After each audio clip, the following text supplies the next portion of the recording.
à ce tout nouveau numéro de votre émission Première Info, cette émission qui vous propose un décryptage de l'actualité béninoise et internationale. Et pour cet exercice, je suis accompagné ce soir de Harim Lassissi, notre chroniqueur maison, à qui je dis bonsoir et merci d'être sur ce plateau. Bonsoir Harim. Bonsoir Ibrahima Adamou, bonsoir à tous ceux qui nous suivent actuellement. Merci beaucoup. Et juste en face de vous, nous avons Jessica Da Silveira, elle est également chroniqueuse Maison Divise TV. Bonsoir Jessica et merci d'être avec nous. Bonsoir Ibrahim, bonsoir Harim, c'est un plaisir. Bonsoir à tous ceux qui nous suivent. Merci beaucoup. Alors aujourd'hui, on se propose donc d'analyser, d'apporter de la lumière à certains faits qui ont marqué l'actualité béninoise. Et parmi ceux-ci, vous n'êtes pas sans savoir que l'affaire Onvi vient en tête. Et à ce propos, plusieurs journaux nous parlent donc de cette affaire dite Onvi. Pour preuve, le meilleur nous parle de l'affaire Steve Amoussou, alias Frère Onvi, complexité juridique entre le Bénin et le Togo après la condamnation des ravisseurs par la criette. Le matinal, quant à lui, affiche en sa une affaire enlèvement de Steve Amoussou à la criette, des peines de prison fermes contre les ravisseurs. L'autre quotidien nous parle de la réponse du gouvernement béninois à faire Onvi. Le gouvernement réfute la responsabilité de l'arrestation Onvi.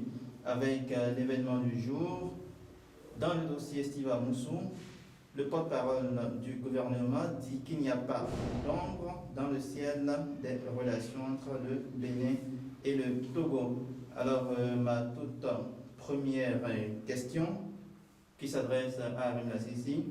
La justice béninoise reconnaît l'illégalité de l'arrestation du frère Onvi, de Steve Amoussou, et a d'ailleurs condamné ses ravisseurs. Alors, pourquoi il est toujours gardé, d'après vous? Alors, merci pour la parole. Je crois que concernant cette affaire, cette épineuse affaire, d'entrée de jeu, je pourrais d'abord, vous allez permettre quand même de situer un peu les faits dans leur contexte et si possible situer la responsabilité à divers niveaux. On rappelle à nos amis internautes que le bon Steve Amoussou, alias Frère Onvi,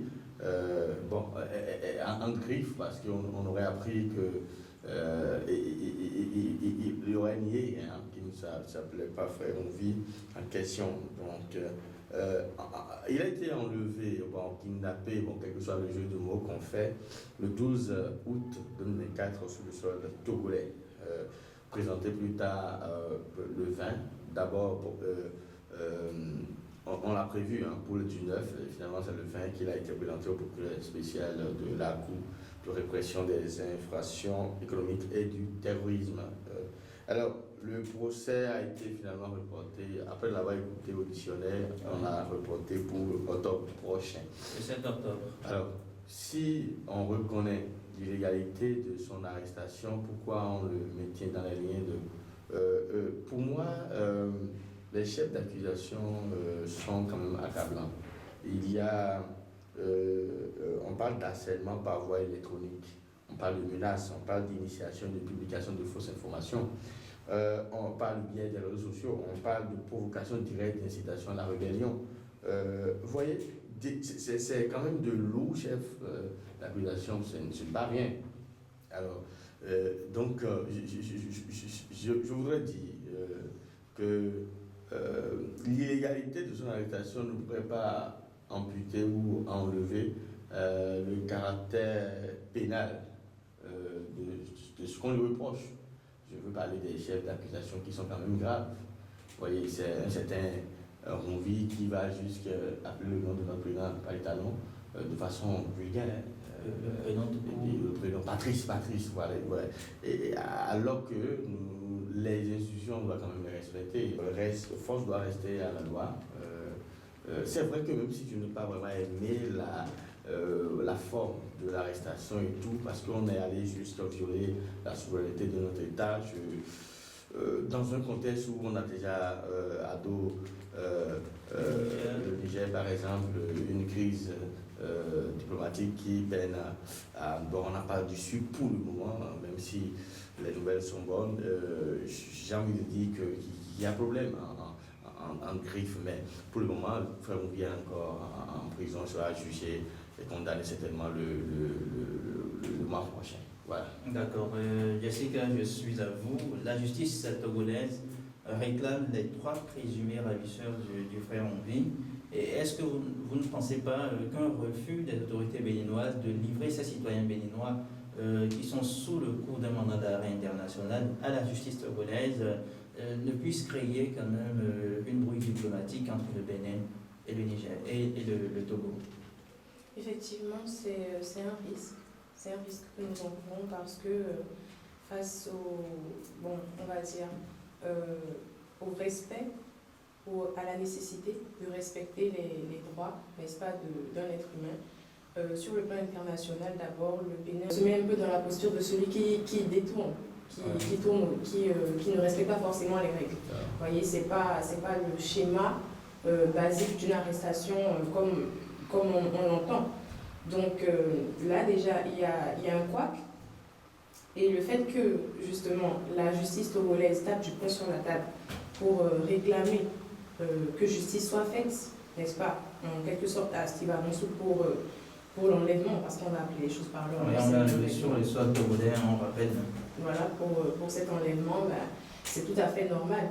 Donc le minimum serait que la justice béninoise, pour faire taire ou pour faire passer sous effet moins criard, n'est-ce pas, cet enlèvement, puisse naturellement livrer les ravisseurs à la justice togolaise. C'est le minimum. Merci beaucoup. Alors, Henri Bassissi, pensez-vous tout de suite, Jessica était en train de dire qu'il fallait respecter quand même certaines normes en matière d'arrestation quand cela ne se fait pas dans son pays. Est-ce que vous pensez que si le gouvernement ou bien l'État béninois avait procédé de façon régulière, à savoir demander aux autorités togolaises de leur livrer Steve Amonsou, cela pourrait aboutir? Pourquoi pas, parce que ce ne serait pas la première fois où ça se passe entre 2 États de pays voisins, où lorsque je me rappelle encore le cas de l'entrepreneur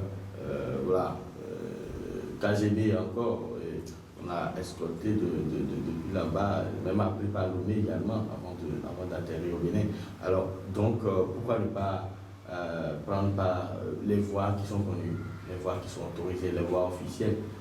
Et là, ce qui est en danger, c'est plutôt la sécurité de vous et moi, parce que nous sommes tous béninois.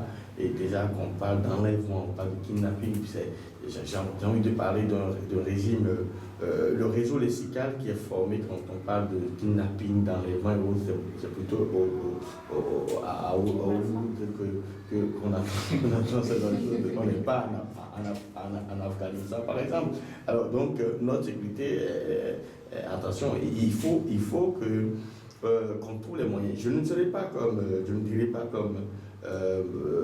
Jessica qui souhaite qu'on réponde positivement à leur demande en remettant par exemple les ravisseurs. Il ne faut pas remettre le poisson dans l'eau. Voilà, je ne dirais pas ça peut-être, mais qu'on trouve quand même les moyens pour régler au plus vite cette situation, pour qu'on ne soit pas encore en face d'une autre crise diplomatique qu'on ne saura pas gérer. Voilà. D'accord. Et la réponse du gouvernement face au communiqué, non, c'est pas le procureur de Lomé, s'est fait attendre, mais finalement le gouvernement a donné quand même sa version des faits. Mais est-ce que vous pensez que cette version des faits est de nature à convaincre l'opinion béninoise? Je reste avec vous, Alain. Alors, effectivement, on a remarqué un silence assourdissant du côté du gouvernement. Il faut le rappeler, ils étaient en congé, ils étaient en vacances avec le président et tout, mais on aurait quand même souhaité écouter un certain Mario Méton, par exemple, le procureur spécial d'Akiret, sur le sujet, parce que jusqu'au point où on parle de mandats d'arrêt internationaux, lancé contre des compatriotes béninois, il fallait quand même qu'un certain Mario Méthode se prononce sur le sujet et éclaire quand même nos lanternes en tant que population citoyenne lambda, c'est notre droit le plus absolu. Alors, ils étaient quand même en vacances. Voilà pourquoi on a constaté peut-être le silence. Mais par contre, Mario Méthode n'était pas en vacances. Voilà. Donc, je n'ai pas vraiment apprécié ce silence-là qu'on a observé. Alors, en dépit de cela, finalement, voilà, on a écouté un certain, le porte-parole du gouvernement qui paraît rassurant, qu'il n'y a pas de problème, il n'y a pas à s'inquiéter. Je veux bien croire que des dispositions ont été prises du côté du gouvernement pour quand même apaiser la tension ou corriger le tir s'il le faut, si c'est quand même corrigeable, pour qu'on n'assiste pas. Moi, je ne voudrais pas d'une énième crise diplomatique. D'un Niger pris, voilà. D'accord. Et alors, Jessica, je reviens à vous. Il y a des partis politiques, des professionnels de droit béninois qui sont montés au créneau pour dénoncer des vices de procédure. Et avec le quotidien, le Nokwe, nous apprenons à Festival Moussou, le parti Restaurer l'Espoir fustige et exige la libération immédiate. Nous avons également d'autres compatriotes qui vivent, je crois, au Canada. Il s'agit de Bonnie Richard Wourou qui demande la libération de Steve Amoussou. Vous pensez que ceux-là seront entendus? Entendus, je pense qu'ils ont déjà été, vu que nous avons quand même eu de leurs échos jusqu'ici. Après, est-ce qu'ils seront, est-ce qu'ils seront satisfaits? C'est la question que nous allons nous poser. Alors, satisfaits, ça, je ne saurais le dire.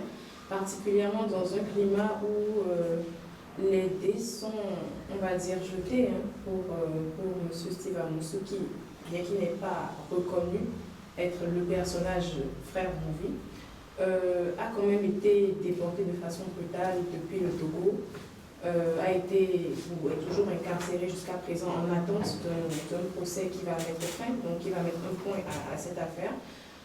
Sa libération, je pense qu'on va devoir laisser la justice faire son travail, je pense. Et bien que nous ayons tous lu dans l'affaire du vice de procédure, bon, ce n'est pas à nous, quel qu'en soit le goût que cette sauce nous donne sur la langue, ce n'est pas à nous de réclamer en fait sa libération. C'est à la justice déjà de vérifier si Steve Amoussou est bel et bien le frère en question et de confirmer ou d'infirmer les chefs d'accusation qui sont portés à son égard et ensuite maintenant de le libérer ou de le maintenir sous le pays.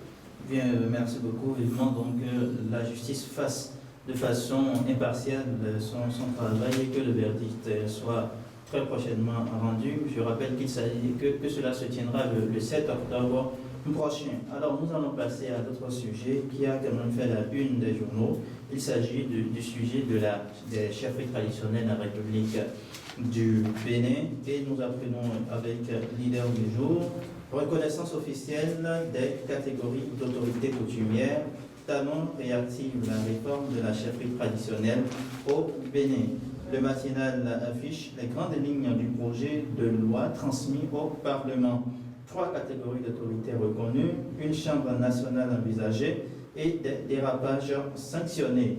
Avec la tribune de la capitale, revalorisation de la culture au Bénin, Patrice Talon passe à la vitesse supérieure avec la chefferie traditionnelle et enfin l'informateur qui projet de loi portant cadre juridique de la chefferie traditionnelle en République du Bénin, justice rendue aux us et coutumes. Alors, le gouvernement souhaite revaloriser le statut juridique des chefs traditionnels au Bénin. Donc, pourquoi, Arim Massissi? Alors, pourquoi, quand même, vous avez la réponse déjà dans votre question, parce que, pourquoi? À cause de toute la pagaille qui s'observe dans le secteur. Tout simplement, comme le dirait l'autre, le Bénin est un pays de pagaille. Voilà. Et la pagaille qui s'observe, vous et moi, on était désolés de constater que tout le monde s'improvisait, voilà, tête couronnée, par-ci, monogame, par-là, voilà. Finalement, on a du mal à reconnaître qui est qui dans la République, qui fait quoi dans la République. Vous savez, aussi simple qu'aujourd'hui, tout le monde connaît le processus pour devenir prêtre dans l'Église catholique. On a aussi envie, d'ailleurs, pourquoi on parle d'une chambre qui va désormais faire le travail. Il faut dire qu'on avait un conseil des rois, mais ce conseil, finalement, on ne sait pas ce à quoi cela sert finalement. Donc, on va donner plus de chance à cette chambre qui aura beaucoup de tâches, beaucoup de missions à mener. Pourquoi? Parce que le Béninois, le citoyen lambda doit avoir l'esprit net et avoir, voilà, savoir par exemple que à Niki, il y a un empereur, à Niki, à Djougou, qui a un roi à Djougou, et par exemple à Bomé, on parle de roi. Et où est-ce qu'on parle de roi? Où est-ce qu'on peut parler de roi de lait, par exemple?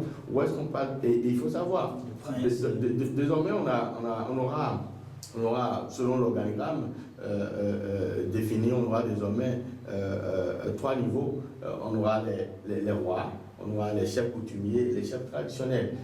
Il va falloir définir et redéfinir pour qu'on puisse redéfinir d'abord l'arcade des rois, pour que chaque des royaumes, j'allais dire, pour que chaque Béninois soit sûr que ici c'est tel royaume et il y a tel nom de roi, parce que quand je parlais de pagaille, vous en savez, et il y a par exemple 2 rois pour un même royaume. On a assisté à ces pagailles-là, ce que j'appelle pagaille. Donc il va falloir que dans un futur très proche, il faut noter que moi, mon malaise par rapport à ce projet de loi, c'est plutôt, j'aurais aimé qu'avant qu'on ne commence pas à faire ce travail, qu'on ne commette cette commission technique qui a fait le travail depuis 2022, aujourd'hui qui rend le fruit de son travail.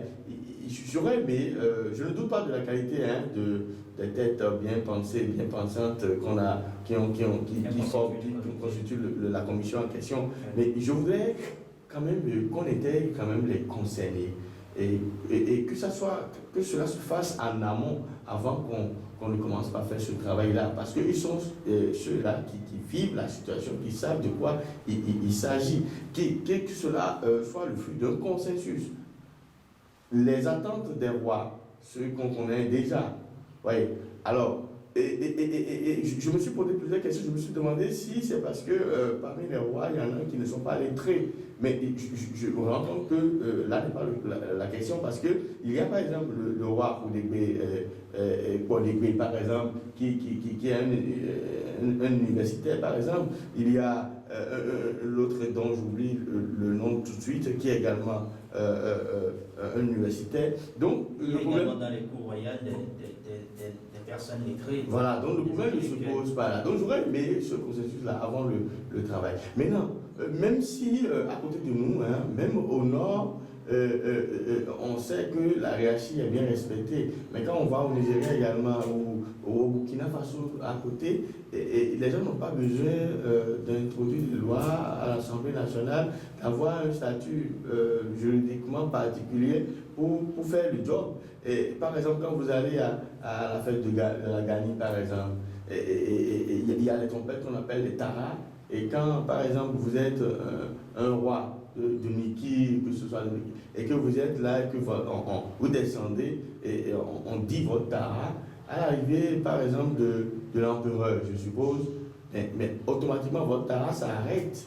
Et on commence celui de l'empereur. Alors, on n'a pas eu besoin d'aller à l'Assemblée nationale pour avoir ça, par exemple. C'est de la tradition qu'il faut continuer par respecter. Au Nigeria, à côté, on n'a pas eu besoin d'envoyer une loi à l'Assemblée nationale. Mais donc, ma question, elle est là. Est-ce que c'est d'un statut juridique qu'on a besoin, ou c'est qu'il y a un problème qu'il faut véritablement résoudre? Je crois que je m'arrête là pour dire. D'accord. Et donc ailleurs, cela se respecte de façon naturelle, cela va de soi. Mais est-ce que vous pensez, je cite que chez nous, il y avait vraiment besoin de voter cette loi? Pour ma part, c'est un besoin qui existe réellement parce que, bien vrai, comme M. Harim l'a dit, oui, ailleurs ça se fait de façon naturelle. Mais après, tous les peuples ne sont pas ancrés dans leurs traditions et dans leurs coutumes de la même manière. Vous voyez, on ne pratique pas forcément les choses de la même manière. Certains sont peut-être plus religieux que d'autres. Donc ça fait qu'il y a peut-être ce lien-là ou cette nature-là, cette coutume naturelle de reconnaître la place des chefs traditionnels spontanément qui s'est perdue dans notre société et qu'il est important de pouvoir restaurer. Et comme vous l'avez dit, pour quand même maintenir l'ordre aussi, parce qu'il y a pas mal de désordre, il y a pas mal de situations à ces niveaux locaux-là, à ces niveaux assez petits, et qui n'arrivent pas forcément à bénéficier de la clairvoyance de la justice, c'est-à-dire de l'État. Donc, il n'y a pas quand même de capitaine dans un bateau. C'est l'État qui est supposé se prononcer par rapport à certaines situations. Vous voyez, certaines situations entre deux particuliers, par exemple, qui seront problématiques, c'est la justice qui doit pouvoir se prononcer. Mais ces personnes-là, n'étant peut-être pas informées, ou n'ayant peut-être pas l'habitude d'étaler leurs problèmes dans un commissariat, ou étant habitués en fait à la chefferie, se tournent vers la chefferie et peuvent parfois tomber sur des personnes pas forcément bien intentionnées ou pas forcément comment je vais dire, qualifiées pour gérer ces soucis-là. Et ça peut partir en vrille. On a entendu plusieurs histoires. Pour pouvoir mettre vraiment de l'ordre dans ce cadre-là, c'est très important que cette Chambre nationale existe. Voilà, ça doit exister. Et ce que j'ai envie de dire pour finir, c'est que on doit redéfinir la carte des rois, comme je l'ai déjà dit. Et chaque Béninois doit savoir. Et ce que ça implique, c'est que cette loi va impliquer qu'une zone qui était reconnue en tant que royaume disparaisse, et qu'avec son roi. Et on n'aura plus de roi du tout dans cette zone-là. Alors, justement, c'était là ma question suivante, c'est que le désordre que vous avez évoqué et dénoncé à l'entame profite à certaines personnes et rétablir l'ordre va créer des frustrations, forcément. Comment est-ce que vous pensez qu'on puisse résoudre cette frustration? Et non, on ne peut pas faire l'omelette sans casser les œufs. Il y a une femme sur ce plateau, vous savez. Alors, donc, il faut commencer par arrêter la série. Trop, c'est trop. Et on a envie de connaître, de savoir, voilà, tel roi, tel. Et moi, j'ai un ami qui m'a raconté une anecdote. Il m'a dit que chaque fois où il était dans le protocole de chef militaire, dans les manifestations officielles, il dit le problème, c'est que, surtout le 1er août, où on doit avoir les têtes couronnées également, tout le président. On se demande, mais combien de places il faut réserver? Ils sont combien à venir? Et qui doit rester devant? Qui doit rester derrière? Comment il faut disposer les sièges et tout? Voilà, à partir de là, ça pose un problème. On doit connaître le nombre de rois que nous avons, le nombre de rois que nous avons, le nombre de chefs coutumiers ou de chefs traditionnels que nous avons dans le pays, et savoir à quel rang, selon le grade différent et tout. Vous voyez, comme dans l'armée où on connaît, quand on voit les galons, on sait que aujourd'hui, maintenant, qu'est-ce qu'on fait? C'est compte tenu du poids du coton que vous portez, on sait que tel qu'il est habillé là, c'est sûr que lui, son drap est plus lourd que l'autre, donc il doit être le roi, l'autre, le chef coutumier. Ça ne va pas. Ça ne va pas. Et il faut que ça s'arrête. D'accord. Au bout du compte, cette loi va conforter ou confirmer certaines personnes à leur poste de roi et d'autres personnes seront écartées. Est-ce qu'on ne parlera pas de chefferie politisée? Chefferie politisée, non, je ne pense pas.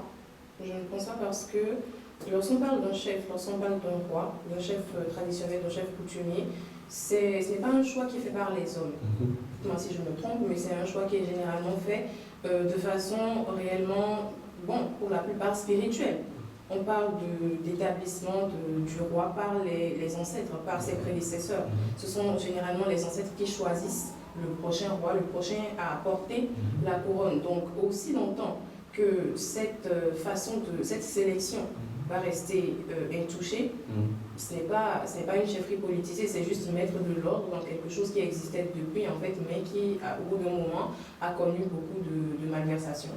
Bon, on a vu des rois qui sont devenus plus tard perroquets, des politiciens. On a vécu tout ça, c'est pourquoi on veut que ça s'arrête. Vous voyez, politiser, ce sont un danger. Donc, il faut savoir comment faire le travail pour que le juridique ne fasse pas pénétrer dans un territoire,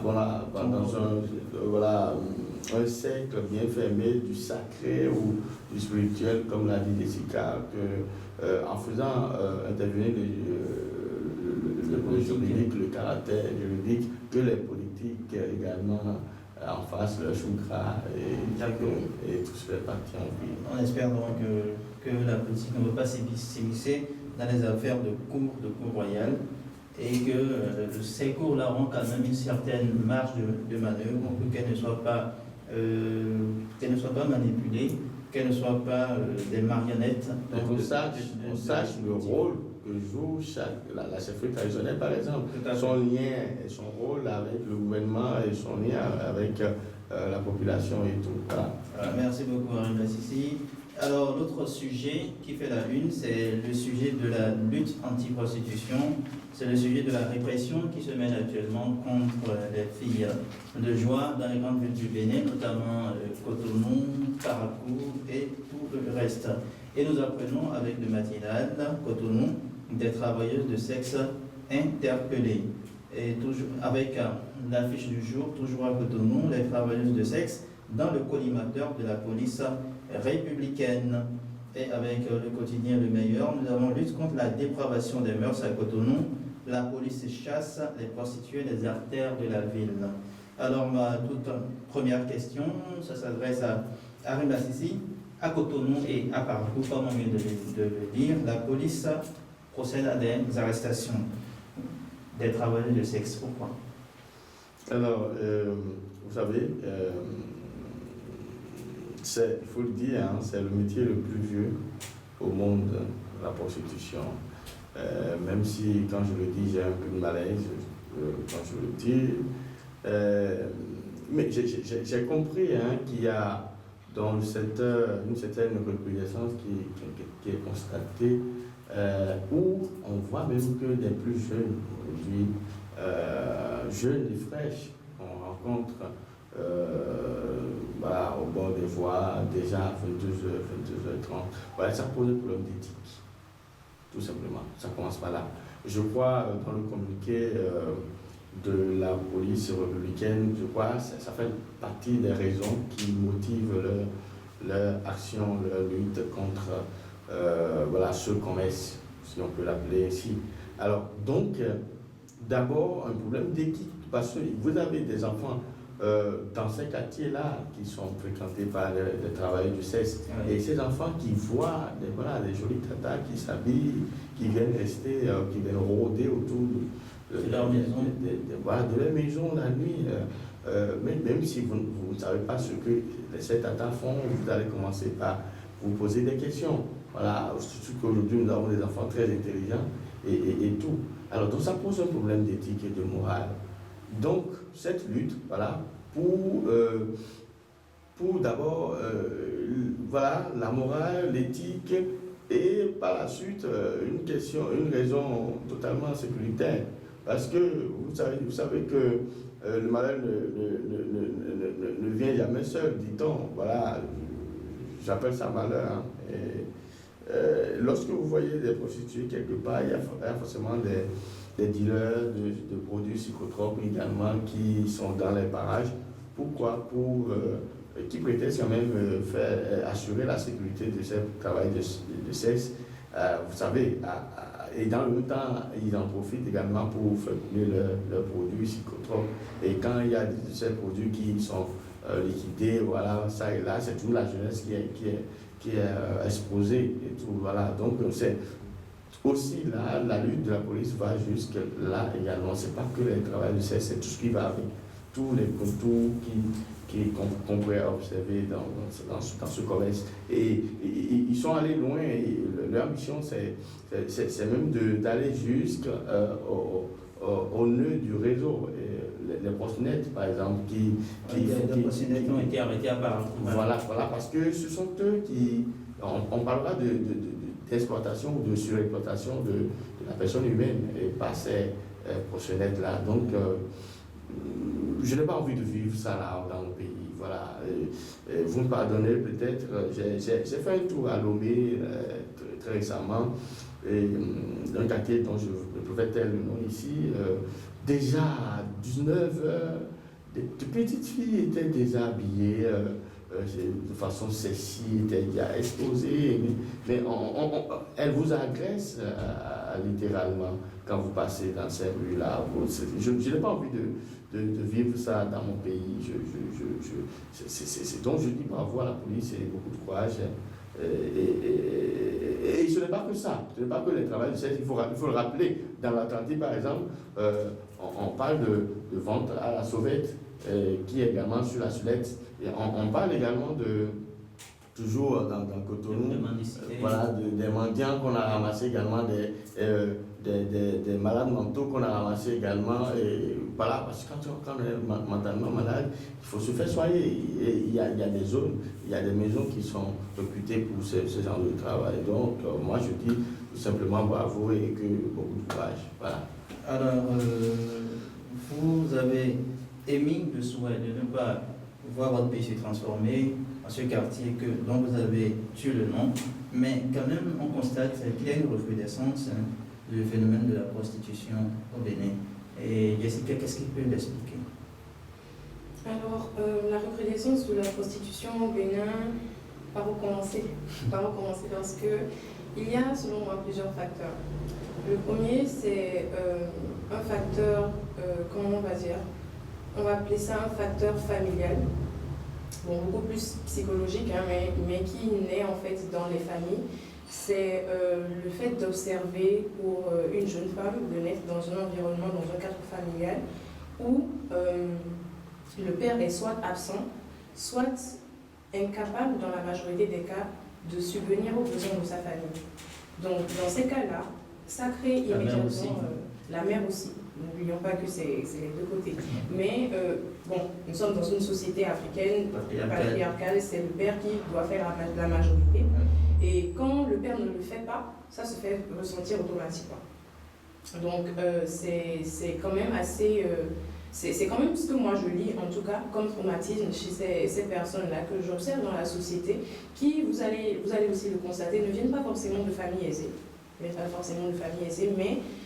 la plupart, c'est vraiment dans des familles brisées par quoi? Brisées par le fait que la mère est insatisfaite de son mari, insatisfaite de la capacité en fait de son mari à subvenir aux besoins du foyer. À assumer ses responsabilités. Exactement. Et bon, cela l'obligeant donc à devoir être au four et au moulin. Vous voyez, à être à la fois le père et la mère pour la famille, bien que le père soit là, ou des fois qu'il soit absent.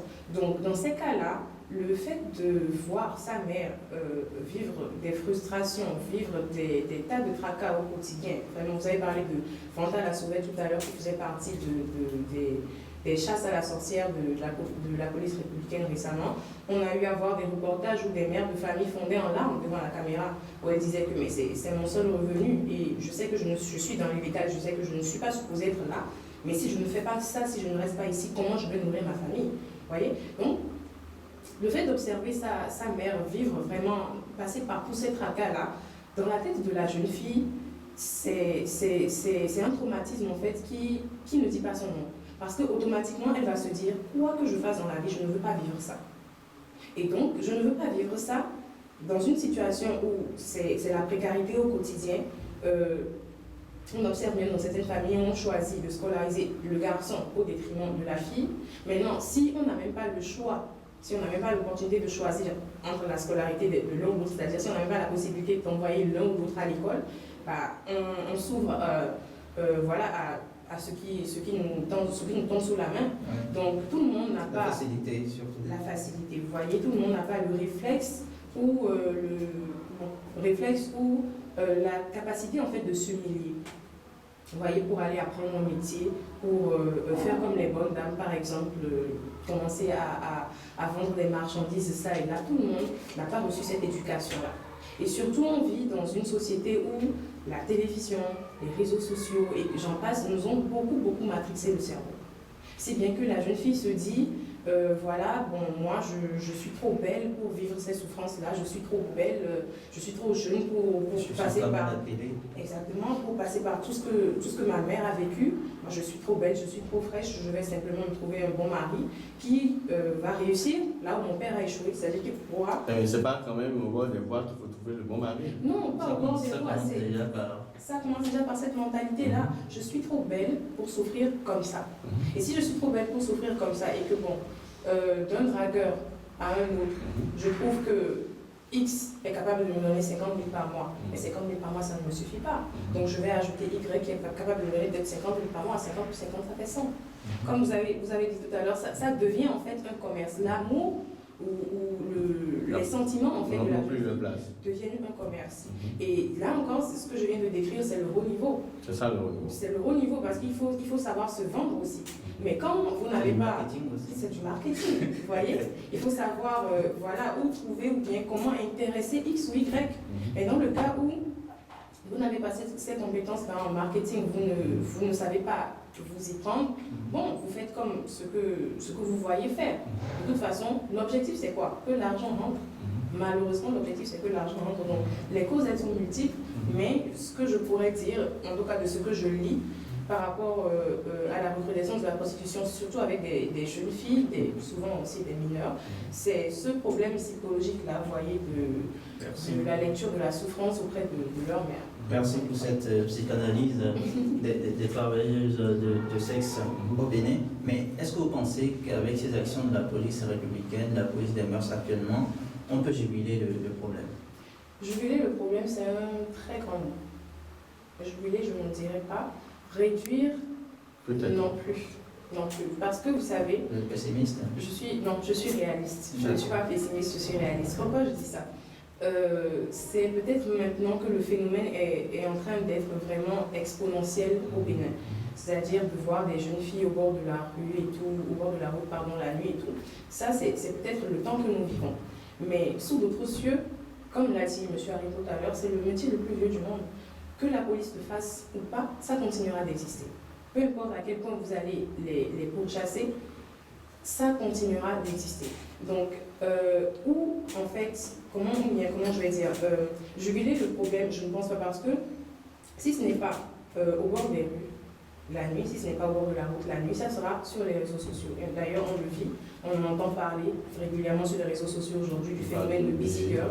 On crée des groupes, voilà, ça devient même un droit, la jeune femme devient comme une marchandise auquel les hommes... C'est qu'elle a accepté, la jeune femme également. Elle a accepté être marchandise. Auquel les hommes ont droit tour à tour pour une certaine somme d'argent. Donc ça, c'est... Tontine sexuelle. Tontine sexuelle, ça c'est déjà un autre cadre, carrément.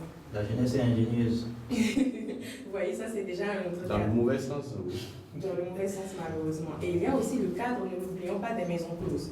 Parce que, par exemple, si je dois prendre l'exemple des pays développés, comme les États-Unis par exemple, on ne dira pas qu'il n'y a pas de prostituées aux États-Unis. Il y a toujours des policiers qui font cette lutte-là chaque soir à rôder, à voilà, vérifier quand même la crédibilité, n'est-ce pas, des jeunes femmes qui traînent la nuit, parce que toute femme qui est au bord de la route la nuit n'est pas forcément une prostituée, il faut le dire, mais il y a quand même les policiers qui font ce travail-là dans ces pays-là.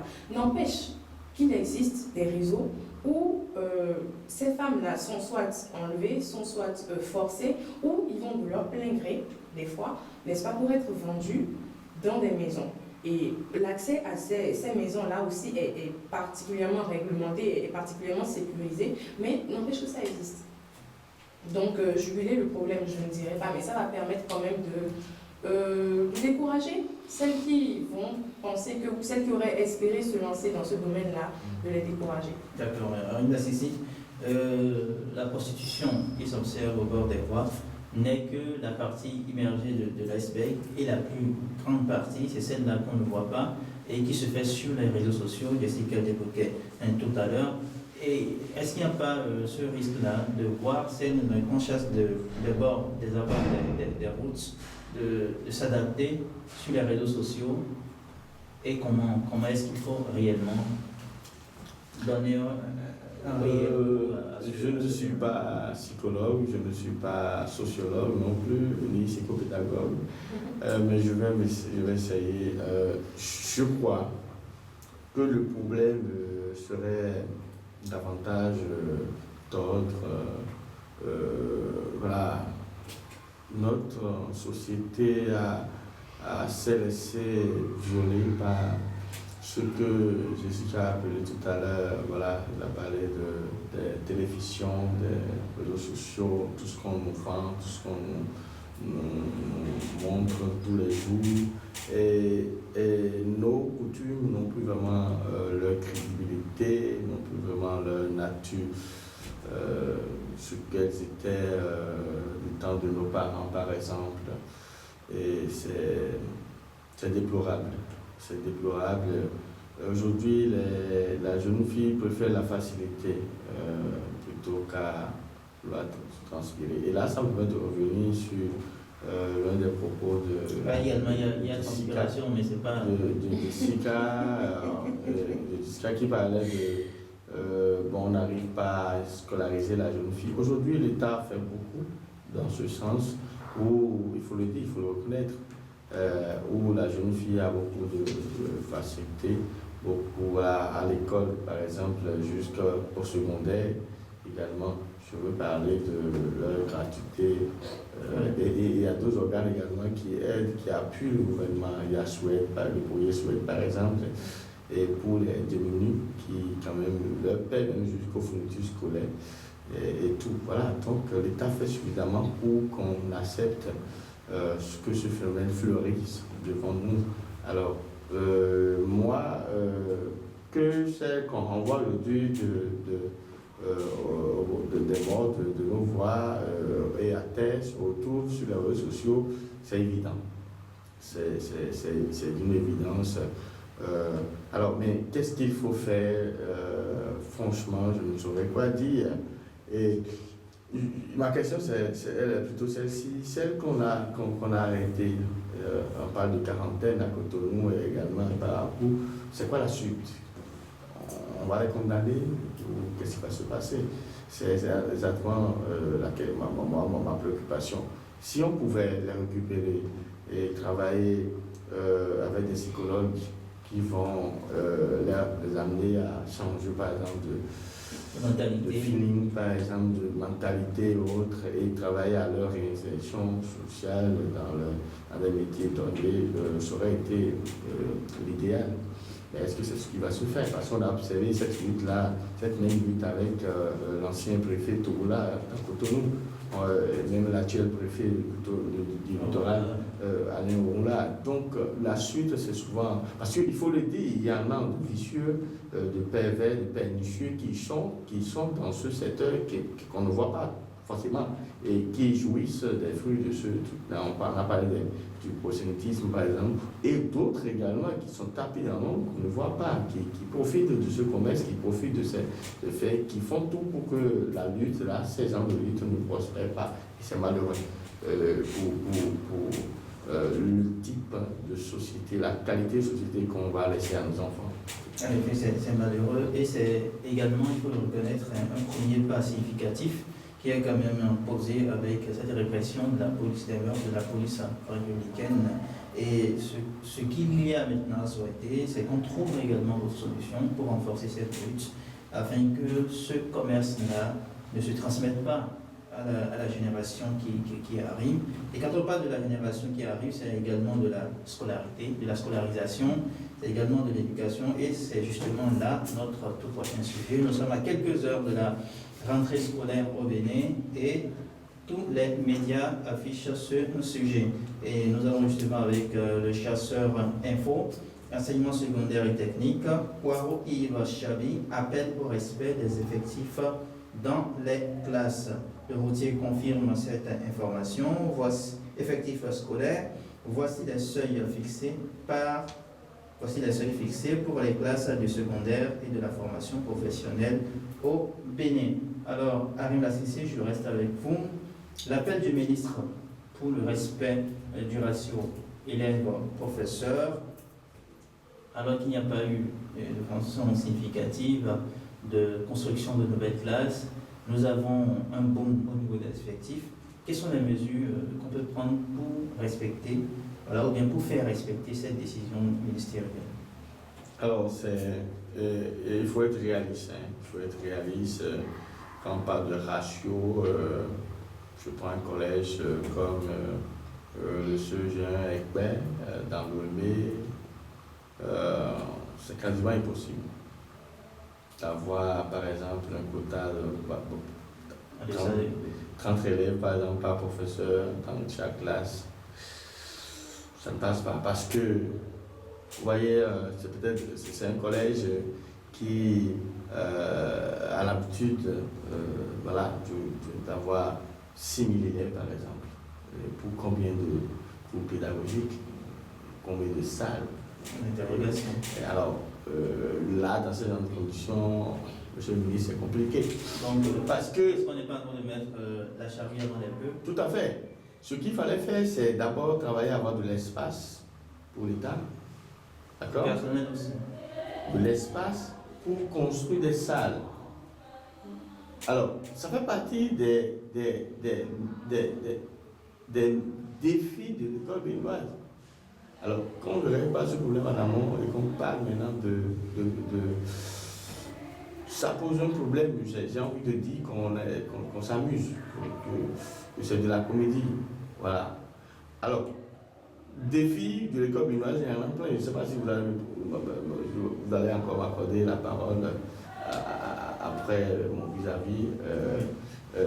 Donc, j'ai envie de dire que ce sera très compliqué. Très compliqué. Et là je n'exagère pas. Alors, toujours ce même sujet, le challenge, le quotidien du challenge, nous parle d'enseignement secondaire au Bénin. Voici la liste des directeurs nommés, des enseignants mutés dans le littoral, l'Atlantique, l'Ouémé et le plateau. Le chasseur info nous parle de l'intégralité des mutations et nominations d'enseignants et de directeurs au ministère de l'enseignement primaire, de l'enseignement maternel et primaire et au ministère des enseignements secondaires, techniques et de la formation professionnelle, parlant de la rentrée scolaire 2024-2025. Avec la libération, nous apprenons des responsables pédagogiques et administratifs, plus de 500 enseignants mutés. Alors nous sommes à la veille de la rentrée scolaire et le gouvernement, le ministère en charge de l'enseignement prononce des mutations. Alors, quand on parle de mutation, on parle également, et d'ailleurs souvent, de déplacement. On parle de déménagement. Est-ce que vous pensez, vous ne trouvez pas que le moment est souvent mal choisi pour publier cette liste de dénomination parce qu'il faut parcourir encore des kilomètres avec sa famille, certainement, aller prendre service. Est-ce qu'on ne pourrait pas faire mieux? Tout à fait. C'est ce qu'on appelle quand même des départs précipités parce que, bon, vous voyez, pour un enseignant, déjà, en plus dans le secteur public, qui doit prendre fonction, c'est toute une préparation parce qu'il faut qu'il apprenne à connaître l'environnement de ses élèves, qu'il s'intègre lui-même déjà, qu'il ne soit pas dépaysé et qu'il puisse prendre ses bases avec ses autres collègues, notamment, avant de pouvoir réellement prendre fonction, donc réellement accueillir ses élèves à la rentrée comme il se doit et démarrer le programme de cours. Donc effectivement, on pourrait mieux faire. Mieux faire comme quoi par exemple? Mieux faire comme les prévenir à l'avance, ne serait-ce que 1 ou 2 mois, sinon 3 mois à l'avance. Déjà donc à la fin d'une rentrée, d'une année scolaire, par exemple, on prend une invitation et là chacun prend des mesures pour rejoindre son nouveau lieu de travail. Voilà, son nouvel environnement de travail, c'est le remplisseur. Alors, on reste toujours avec la rentrée scolaire. On ne peut plus aujourd'hui parler d'éducation au Bénin sans évoquer la situation des AME. de ces aspirants au métier de l'enseignement. Alors, avec d'autres quotidiens, on apprend amélioration de leurs conditions de vie et de travail d'enseignants. Les AME bénéficient de nouvelles mesures encourageantes pour la rentrée scolaire. Et rentrée scolaire 2024-2025, avec le matin, les enseignants AME invités à confirmer leur disponibilité. Il y a un autre son de cloche avec la Fraternité Info qui dit notre reversement demeure toujours un mythe, parlant d'un enseignant, mais rapportant les propos d'un enseignant d'une AME. Alors, Anne Gassissi, le ministre parle d'amélioration de conditions. Les AME disent qu'ils attendent toujours leur reversement. Qu'est-ce qu'on peut retenir là? Alors, il faut reconnaître que le gouvernement, les efforts du gouvernement concernant cette catégorie d'enseignants appelés AME, mais tant qu'il reste à faire, c'est comme si rien n'était fait. Et je voudrais dire que ce qu'on les a, on leur a tout le temps miroité. Je vais parler du reversement. Et pas plus tard que la semaine dernière, on parle encore de calcul. Le gouvernement parle encore d'analyse, voilà, avec le ministère des Finances et autres, qu'on analyse toujours les modalités et tout. Moi, je crois qu'on a assez entendu cela et que ce qui est sûr, cette catégorie d'enseignants aujourd'hui fait c'est-à-dire se tape la plus grande partie du travail aujourd'hui sur le territoire national. Et si on veut être conséquent envers soi-même et envers les prérogatives que nous avons, envers les missions que nous avons en tant qu'autorité, on peut tenir cette promesse-là. Je sais que ça implique beaucoup de calculs financiers et autres, mais 2 ans déjà que cela dure et se voyait. Alors, oui, mesures, d'accord, mesures sociales, d'accord, qui allègent, par exemple, on parle de congé de maternité pour les femmes AME, on parle de gratuité de scolarité des enfants d'AME, voilà, ce n'est pas rien du tout. Ce n'est pas rien, mais déjà, on est plus loin du reversement, pourquoi ne pas changer de statut totalement? Alors, et si vous permettez, je parlais des défis que le communal a encore à gérer. On a évoqué tantôt, vous avez parlé de l'effectif qu'il faut respecter voilà, dans les salles. Donc, il y a ça. Il y a également les mutations qui viennent tardivement. Alors, vous avez parlé de déménagement et qu'il faut aller contre service. Là, vous parlez de l'enseignant lui-même et de ses enfants. Alors, les enfants qui doivent changer également de cadre scolaire, qui doivent s'habituer à un nouveau cadre. Souvent, le temps dont on dispose n'est pas vraiment ça. Il faut qu'on respecte la personne humaine dans nos décisions, dans les lois qu'on propose et tout.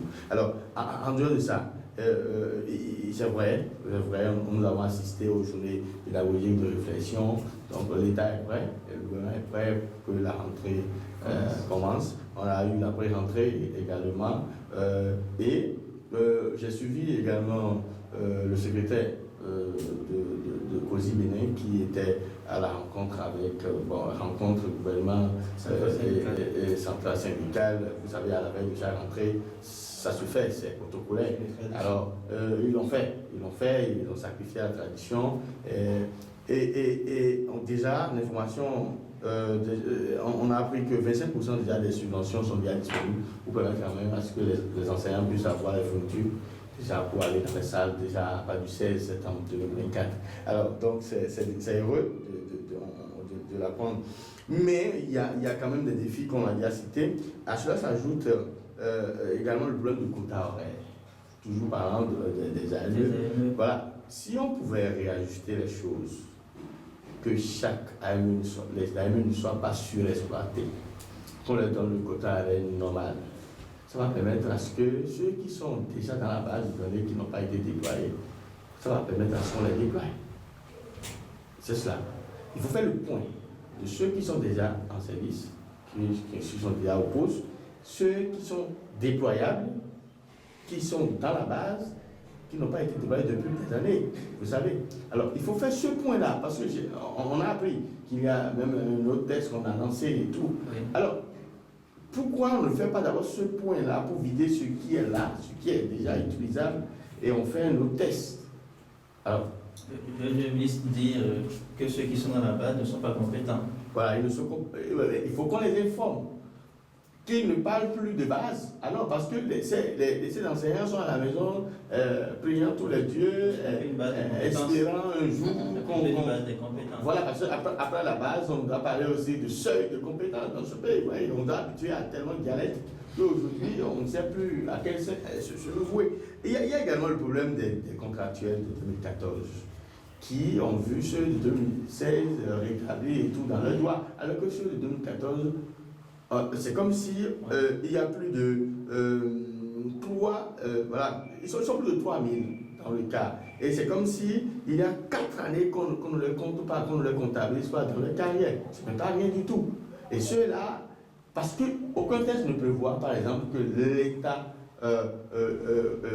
signe un contrat à durée déterminée à des gens qui travaillent pour lui, si on doit respecter les tests. Alors, il y a ça également.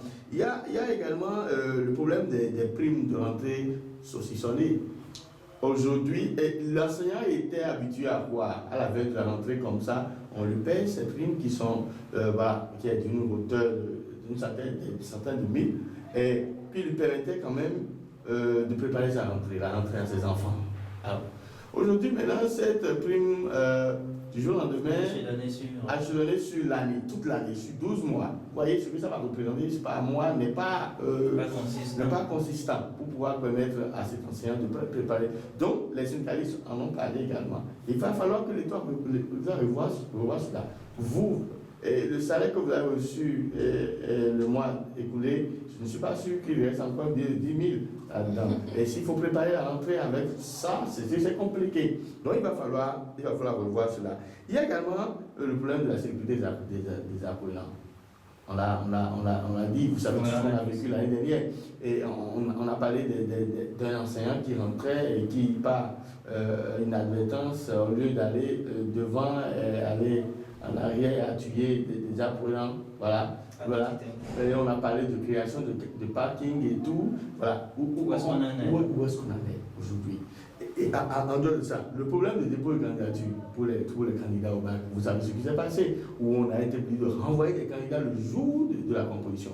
Alors, pour ne pas vivre tout ça là aujourd'hui, est-ce que l'école est déjà prête? Est-ce que les agents, les acteurs de ce secteur, tout le monde est déjà prêt pour ne pas vivre encore ces mêmes situations-là? Et qu'est-ce qu'on a fait de ceux-là qu'on a renvoyés l'année dernière?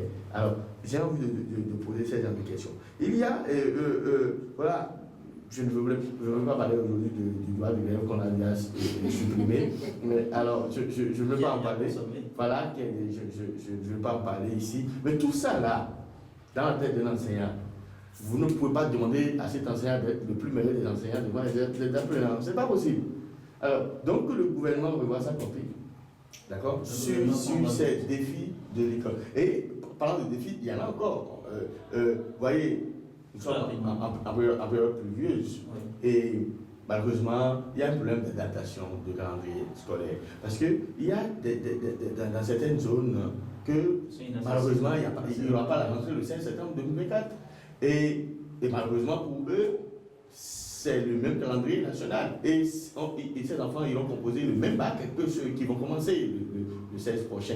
Alors, vous allez à Zayanado par exemple, à Soava par exemple, Sochampé par exemple, vous allez également à Tiémé, c'est le même problème. Ils ne pourront pas commencer la rentrée. Et c'est le même programme qu'ils doivent. J'ai envie de demander si, finalement, est-ce qu'on ne sera pas obligé de réadapter le calendrier d'une certaine manière à ces milieux-là qu'on connaît déjà. Et déjà au nord, vous savez qu'on a été obligé de fermer certaines écoles à cause des djihadistes qui sont là-bas. Voilà, tout ça, c'est des défis de l'école béninoise. Et ensemble, avec le gouvernement, je crois que des solutions seront trouvées. Mais quand on parle aussi d'école, ce n'est pas uniquement une charge gouvernementale, c'est également la charge des parents qui, le lundi prochain, vont inscrire leurs enfants à l'école, vont leur acheter des fournitures scolaires et tout le reste. J'en achète déjà. Oui, déjà. Et Le est-ce bon que parent déjà fini. le rôle du parent se limite à cela, du parent d'élève se limite à cela, Jessica? Non, le rôle du bon parent d'élève ne se limite pas à l'inscrire à l'école, à lui acheter des fournitures, parce que ce n'est que la partie financière. Il y a tout un autre travail derrière. Il y a un travail de suivi surtout, un suivi, à la fois pédagogique et psychologique, parce qu'on n'en parle pas assez, mais l'élève, l'apprenant, peu importe à quelle étape, on va dire, du cursus scolaire il se trouve, vit quand même des challenges au quotidien, il faut le dire. Par exemple, le harcèlement au milieu scolaire, on n'en parle pas assez, mais vous pourrez témoigner parce que lorsque vous êtes dans un environnement où il y a des enfants, vous allez constater que la vérité vient souvent de la bouche des enfants.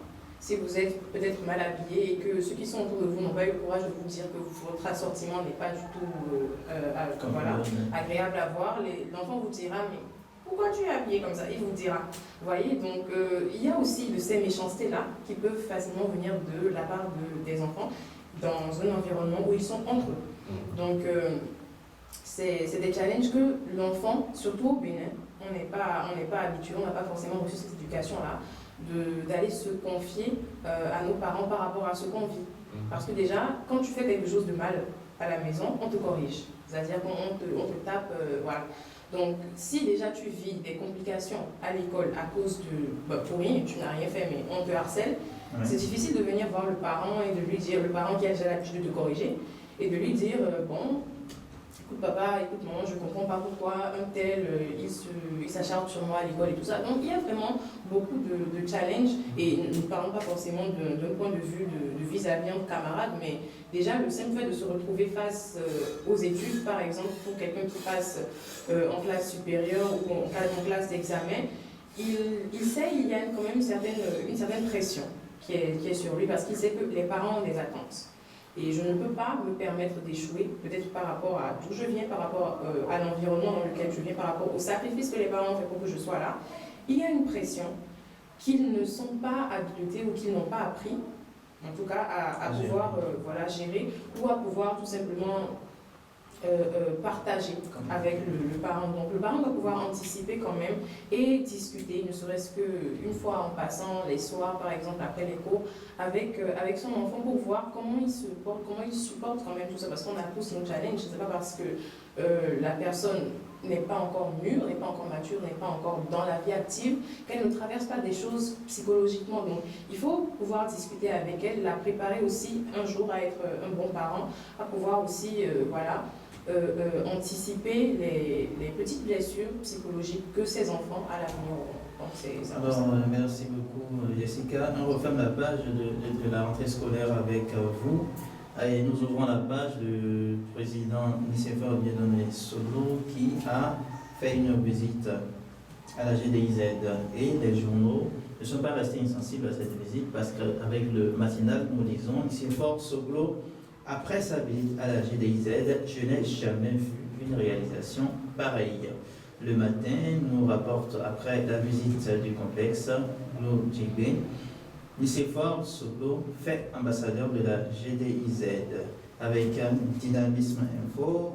Bonnes impressions à la suite de sa visite à la GDIZ. Soglo apporte la preuve qu'il n'a rien contre le président Talon. Et enfin, avec décryptage d'info, révolution industrielle au Bénin, le président Soglo sous le charme de la zone industrielle de Glo Djibé. Alors, Nicéphore Dieudonné Soglo est étiqueté aujourd'hui comme un personnage de premier plan de l'opposition. Est-ce que cela ne paraît pas paradoxal de voir un homme d'opposition applaudir les actions du chef de l'État? D'abord, il faut le dire, il faut rappeler que à la date d'aujourd'hui, le président Nicéphore Dieudonné Soglo n'appartient à aucun parti politique d'opposition. Contrairement à la LNI, qui, on sait déjà, qui est le président d'honneur du parti, le seul parti d'ailleurs de l'opposition, aujourd'hui les démocrates. Alors, mais les prises de position. Les prises d'opposition, d'accord.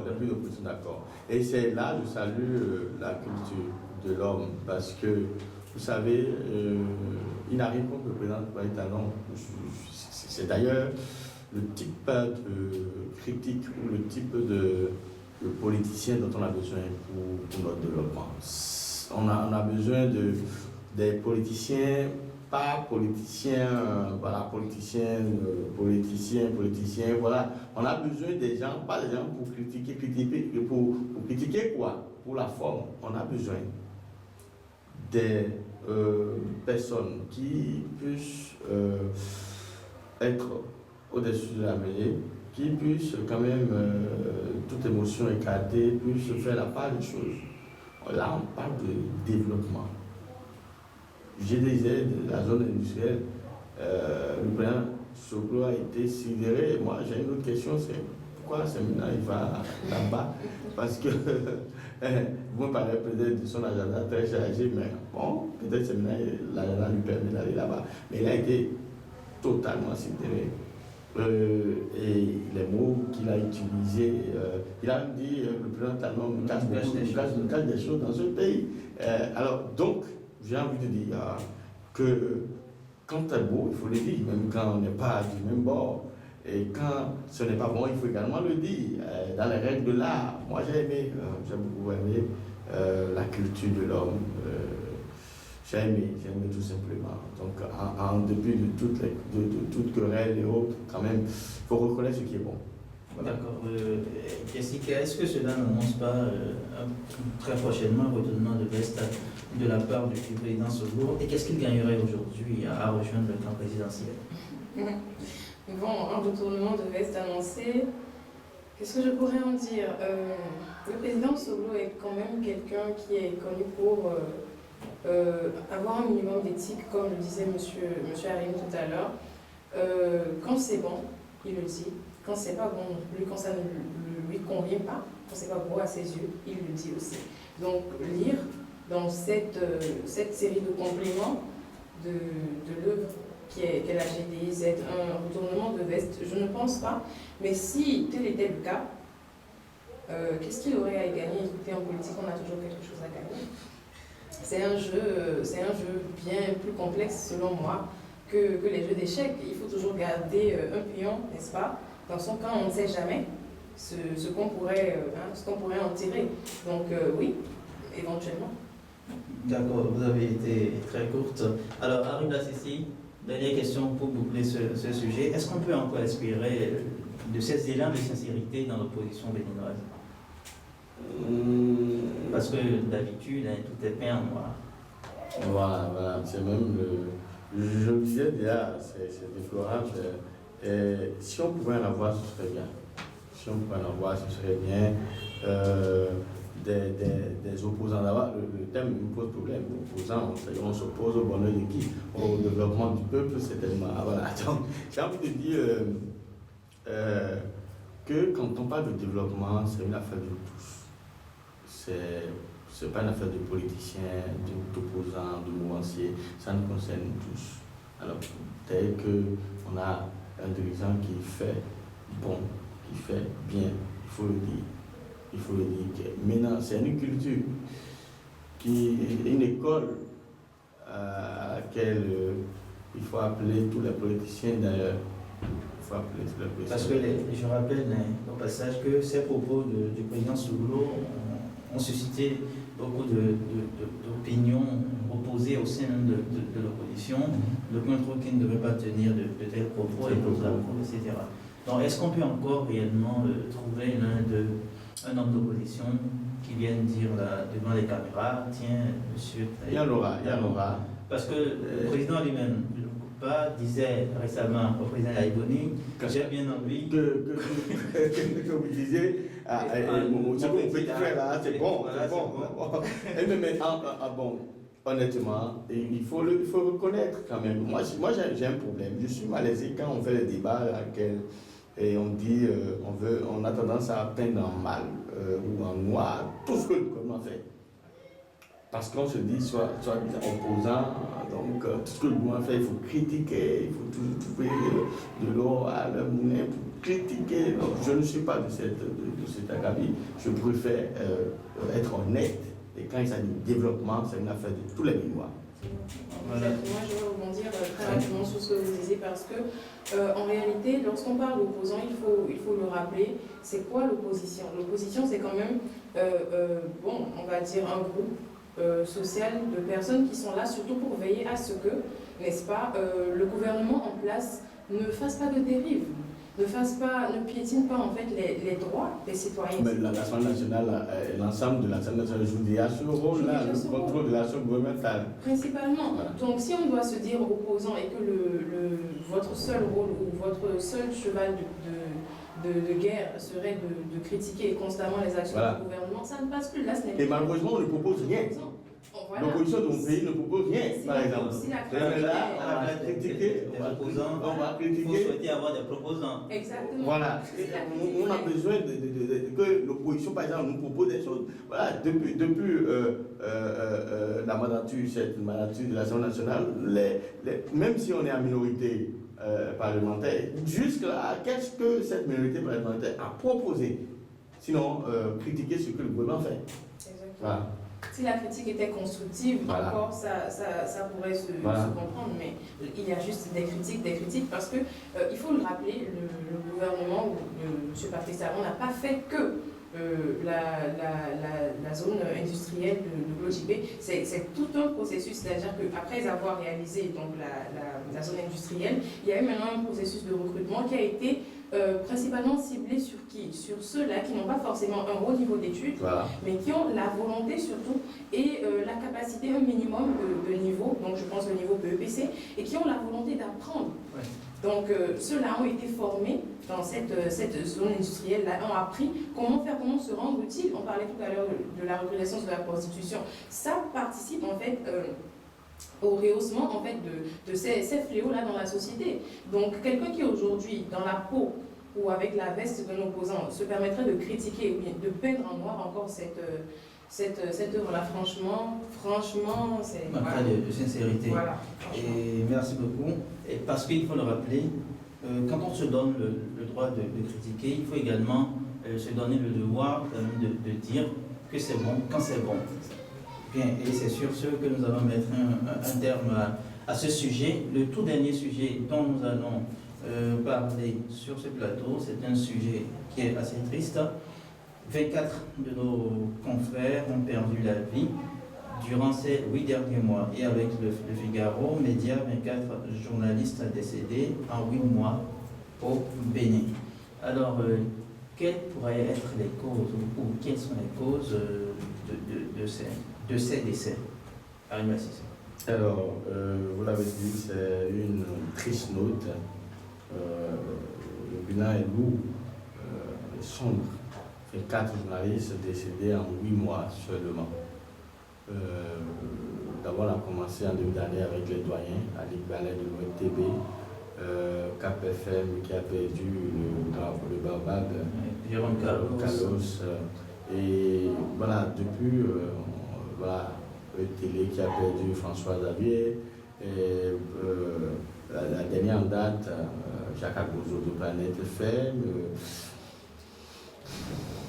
C'est triste. Et la question que cela pose, c'est quelles sont les conditions de vie et de travail des journalistes aujourd'hui, surtout dans la presse privée? Qu'est-ce qui ne va pas? Alors, si vous croyez en Jésus-Christ comme moi, prenons beaucoup, on prenne soin de soi-même, j'ai envie de dire. Mais en début de tout cela, il y a quand même des promesses du gouvernement qui c'était censé quand même aménager un peu le secteur et permettre voilà, asseoir une certaine amélioration des conditions de vie et de travail des journalistes. Notre métier, c'est notre métier et on a envie de se poser l'épineuse question de à qui nous tourne. Alors, d'abord, je ne veux pas oublier, on s'incline devant la mémoire de ces braves guerriers qui sont partis. On réitère nos condoléances aux familles pleurées. Et nous avons quand même voilà, comment je peux le dire, des doléances qui ont été faites, d'accord, sous la supervision de la HAC, déposées au gouvernement, et jusqu'ici rien n'a été fait. Et il y a par exemple la question de la retraite des journalistes de la presse privée qui est restée comme ça. Donc les journalistes travaillent avec l'idée où bon, est-ce qu'on aura une retraite un jour, voilà. Dans ces conditions, ça pose problème. Il y a également la question de la carte de presse. Voilà. On l'a chanté par-ci, par-là. On l'a eu finalement, mais aujourd'hui, cela sert à quoi? À part nous donner accès à quelques organisations, manifestations officielles. Oui, tenez, moi je suis journaliste, on le montre aux policiers, on laisse passer. En dehors de cela, la carte doit aller au-delà de tout cela. Il faut permettre, par exemple, aux journalistes, dans les pays qui sont développés, qui se respectent, il y a que, grâce à votre carte de presse, vous pouvez vous offrir quelques privilèges dans des restaurants, dans des supermarchés où on fait des réductions, par exemple, ou quand vous êtes hospitalisé, il y a des privilèges, il y a une prise en charge, vous voyez.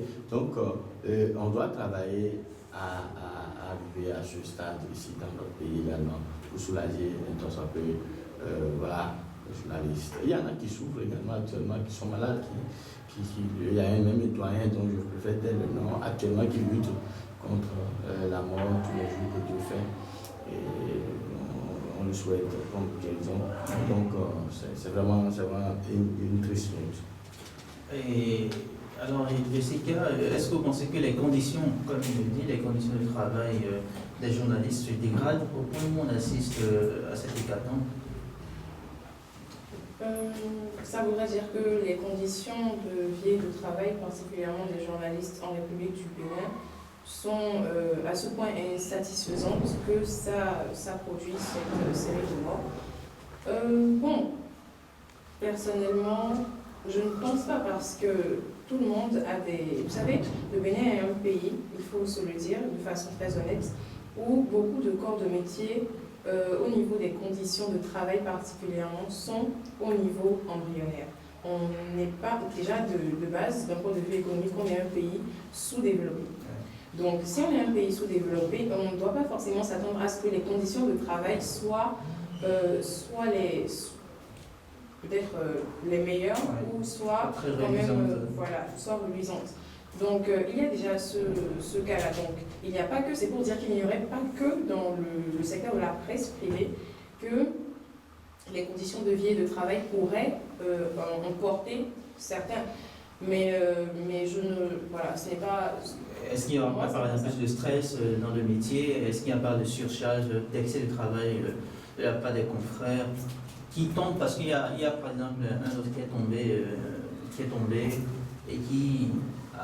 et auquel on a diagnostiqué un AVC et qui l'a emporté. Est-ce que les conditions de travail, d'excès de stress, de surcharge de travail ne peuvent pas amener à cela?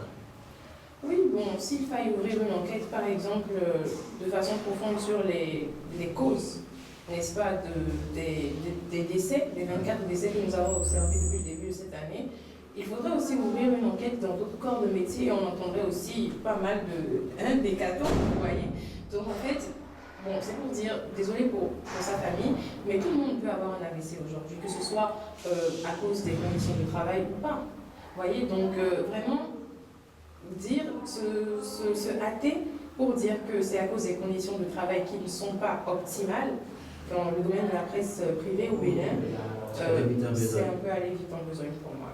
Et qu'est-ce que, pour finir, quelle solution on peut prendre pour qu'à l'avenir on n'assiste plus à cela? Quelle solution? Bon, je ne suis pas de ceux qui... comment je vais dire? Je ne suis pas de ceux qui organiser des messes d'action de grâce ou des messes de protection? Non, je pense que le bon Dieu a quand même donné à chacun de nous le souffle de vie, il nous a donné tous les membres. Après, chacun fait de son corps ce qu'il veut. Vous voyez? Donc tout dépend de comment chacun prend soin de lui-même, comme disait M. Harim tout à l'heure. Donc je pense déjà que le travail à faire est au niveau de chacun, de savoir dissocier la vie professionnelle de la vie privée, parce que c'est aujourd'hui quelque chose que très peu de nous arrivent à faire. On rentre souvent à la maison avec une charge de travail monstre, vous voyez, pour le lendemain, et on n'arrive pas forcément à prendre soin de soi ou à profiter de sa famille. Donc c'est déjà un problème qu'il faut arriver à toucher au niveau de tout le monde. Et ça, je ne parle pas seulement de la presse, mais je parle de tous les corps de métier. Il faudrait que le Béninois, en fait, de façon générale, apprenne à dissocier la vie professionnelle de la vie privée, ait la culture de prendre soin de lui-même, de prendre soin de sa santé, de prendre soin de son alimentation, parce que vous avez parlé tout à l'heure d'AVC, les causes peuvent être multiples. À part le stress, les causes peuvent être vraiment multiples. Aujourd'hui, on mange de tout et de rien. Donc, le fait de pouvoir trier les aliments, déjà, ça pourrait être un plus pour, n'est-ce pas, pour rallonger la durée de vie moyenne du Béninois et du journaliste béninois en particulier.